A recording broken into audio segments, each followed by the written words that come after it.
আল্লাহর কিতাব যদি খুলে সূরা ইয়াসিন তেলাওয়াত করে, আল্লাহর পয়গম্বর বলেন যদি কেউ ফজরের নামাজ পড়ে সূরাতুল ইয়াসিন তেলাওয়াত করে, এরকম 10 কোরআন খতম দেওয়ার সওয়াব আল্লাহ বান্দার আমলনামায় দিয়ে দিবে। সম্মানিত ভাইরা আমার, হয়তো আমার আপনার জীবনে 10 পাক কোরআন খতম করার সওয়াব হয়তো নেই, আমার আপনার গোটা জিন্দেগীর ভিতরে হয়তো 10 খতম কোরআনের সওয়াব নাই, কিন্তু কেউ যদি ফজরের নামাজ পড়ে যদি আল্লাহর কোরআনটা দেখে দেখে সূরা ইয়াসিনটা তেলাওয়াত করে, আমার আপনার নবী বলেন 10 খতম কোরআনের সওয়াব আল্লাহ তাআলা বান্দার আমলনামায় লিখে দিবে। ওয়ামা খালাকতুল জিন্না ওয়াল ইনসা ইল্লা লিয়াবুদুন।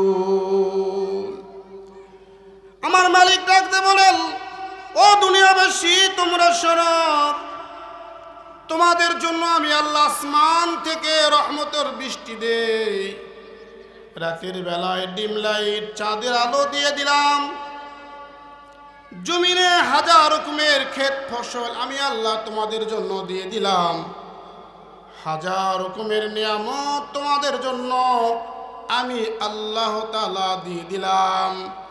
এর একমাত্রই শুধুই মাত্রই কেবলমাত্রই কারণ হলো এই মানুষগুলি আমার ইবাদত করবে।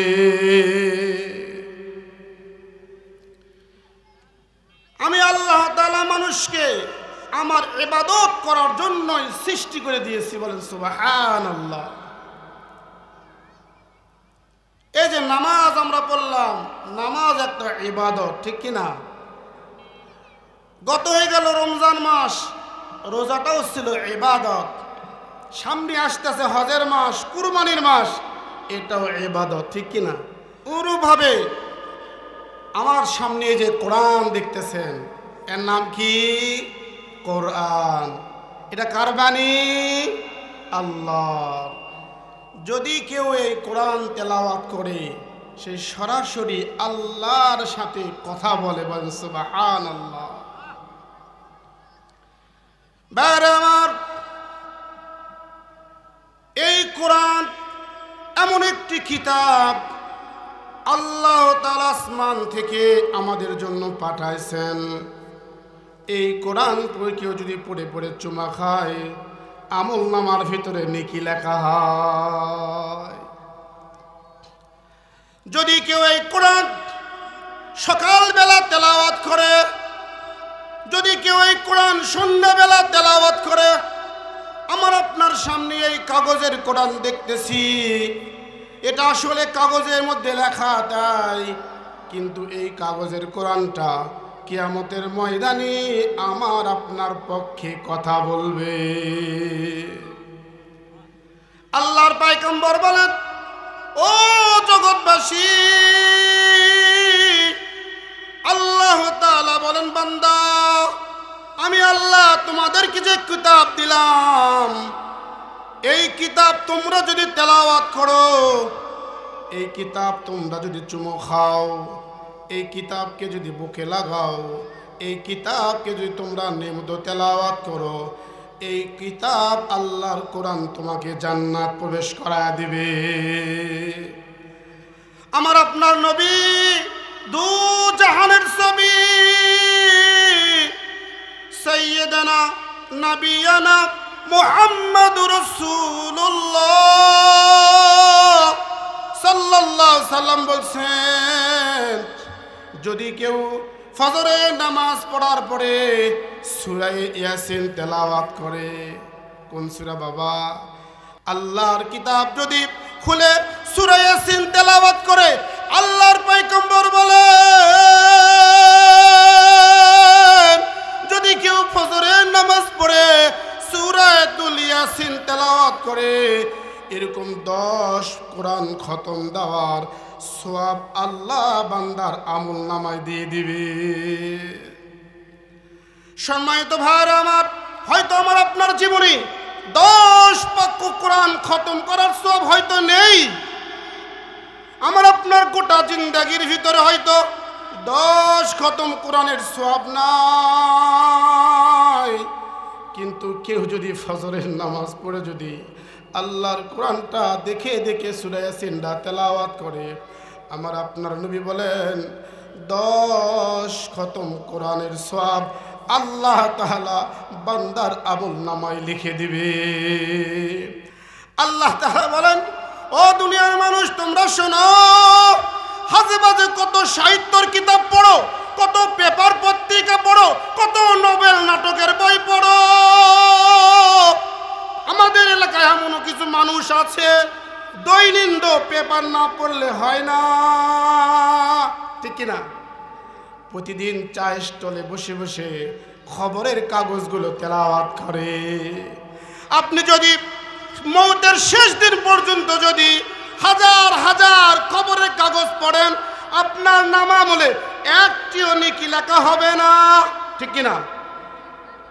আপনি যদি নোবেল নাটক পড়েন, সাহিত্য চর্চা করেন, আপনার আমল নামায় একটি নেকিও হবে না।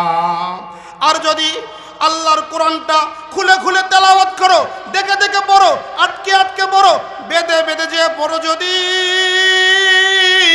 আল্লাহ তাআলা আসমান থেকে ডাক দিবে, ও আমার ফেরেশতারা তাকা দেখ, বৃদ্ধ মানুষ দাড়ি পেয়ে গেছে, চুলগুলো পেয়ে গেছে, আমার বান্দা ফজরের নামাজ পড়ে আমার কোরআন খুলে খুলে পড়তেছে। আল্লাহর পয়গম্বর বলেন, আল কোরআনু হুজ্জাতুল লাকা ওয়া আলাইক। আমার আপনার নবী ডাক দিয়ে বলেন, ও দুনিয়াবাসী, একটু কি তোমাদের নলেজে নাই এই কোরআনটা আল্লাহ আসমান থেকে পাঠিয়ে দিয়েছেন, এটা দুনিয়ার কোনো গ্রন্থ নয়। যদি কারো সম্পর্কটা কোরআনের সাথে হয়ে যায়, যদি কারো মুহাব্বতটা কোরআনের সাথে হয়ে যায়, তার মুহাব্বতটা আল্লাহর সাথে হয়ে যাবে, সুবহানাল্লাহ। যদি কারো মুহাব্বতটা কোরআনুল কারীমের সাথে হয়ে যায়, যদি কারো মুহাব্বতটা কোরআন ওয়ালাদের সাথে হয়ে যায়, যদি কারো মুহাব্বতটা কোরআন পড়নেওয়ালাদের সাথে হয়ে যায়, কোরআন পড়নেওয়ালা অথবা কোরআনের সাথে যদি আপনার মুহাব্বত হয়ে যায়, মুহাব্বত এক আজীব বিষয় है, बयान करना नामुमकिन है, मुहब्बत एक अजीब शान है, बयान करना नामुमकिन है, ना खाता है ना पीता है। ও আল্লাহর বান্দারা, ও আল্লাহর গোলামেরা, কোরআনের মুহাব্বত এমন একটি আজীব মুহাব্বত, এটা বয়ান করা বোঝানো যায় না। দেখবেন ছেলে ঘুমে আছে, মেয়ে ঘুমে আছে, আর বৃদ্ধা বাবা চশমা লাগায়া সকালবেলা ফজরে নামাজ পড়ে কোরআন পড়তেছে, ঠিক কিনা? আমার ভাইরা, কিতাবের মধ্যে আছে আল্লাহর এক বান্দার বয়স ছিল 80 বছর, আপনাদের মতো বৃদ্ধ, ঠিক কিনা? 80 বছর বয়স হয়ে গেছে, কিন্তু আল্লাহর এই কোরআন পড়া জানে না। ভিতরে বড় আফসোস, ভিতরে বড় তামান্না, হায়রে ইংরেজি পড়তে পারি, ঠিক না? ইংরেজিতে অনার্স করছি, অনার্গুল ইংলিশে কথা বলতে পারি, গণিত পড়তে পারি, পাটিগণিত জানি, বীজগণিত জানি, সাহিত্য পড়তে পারি, সাহিত্য লিখতে পারি, কিন্তু আল্লাহর কোরআন পড়তে পারি না। এটা সবচাইতে দুর্ভাগ্য, এটা মুসলমানের জন্য সবচাইতে বড় দুর্ভাগ্য। ও মুসলমান, তুমি ইংলিশ মিডিয়াতে তোমার সন্তানকে পড়াও, তোমার সন্তানকে ব্যারিস্টার বানাবা, তোমার সন্তানকে ডাক্তার বানাবা, তোমার সন্তানকে উকিল বানাবা, তোমার সন্তানকে অনেক বড় কিছু বানাবা, কোনো আপত্তি নাই। তবে প্রাথমিক শিশু বয়স থাকতেই তোমার সন্তানের কলিজার ভিতরে এই কোরআনটা ঢুকে দাও। আল্লাহর পয়গম্বর বলেন, যদি কোনো সন্তান মা বাবার কবরের সামনে দাঁড়ায়া কোরআন পড়ে পড়ে দোয়া করে দেয়, আল্লাহর পয়গম্বর মুহাম্মদুর রাসূলুল্লাহ সাল্লাল্লাহু আলাইহি সাল্লাম বলছেন, যদি কোনো সন্তান পিতা মাতার কবরের সামনে দাঁড়ায় যদি আল্লাহর কোরআন পড়ে দোয়া করে, আল্লাহ সঙ্গে সঙ্গে পিতা মাতার কবরের আযাব মাফ করে দেয়। কিন্তু তোমার সন্তান যে কোরআন পড়া জানে না, তোমার সন্তান যে আল্লাহর কোরআন চিনে না, তোমার সন্তানকে কেজিতে পড়াইছো, তোমার সন্তানকে ইংলিশ মিডিয়াতে পড়াইছো, তোমার সন্তান যে সকালবেলা মক্তবে পাঠায় দাও নাই, তুমি যে সকালবেলা তোমার সন্তানের হাতে কায়দা ধরিয়ে দিতা, বাবা যাও ওই যে মাদ্রাসায় যাও, ওই যে মক্তবে যাও, ওই যে মসজিদে যাও, আগে তুমি আল্লাহর কালাম পড়ো, এরপর এসে তুমি বাংলা পড়ো, ইংলিশ পড়ো, গণিত করো, এতে কোনো আপত্তি নাই। এই ভাব করে করে আমাদের সন্তানগুলিকে কোরআনের তালিম দিতাম, কোরআনের শিক্ষা দিতাম, তাহলে যখন আমি আপনি কবরের বাসিন্দা হয়ে যেতাম, আমার সন্তানটা আমার পাশে দাঁড়ায় দাঁড়ায় আল্লাহর কোরআন পড়ে পড়ে দোয়া করতো।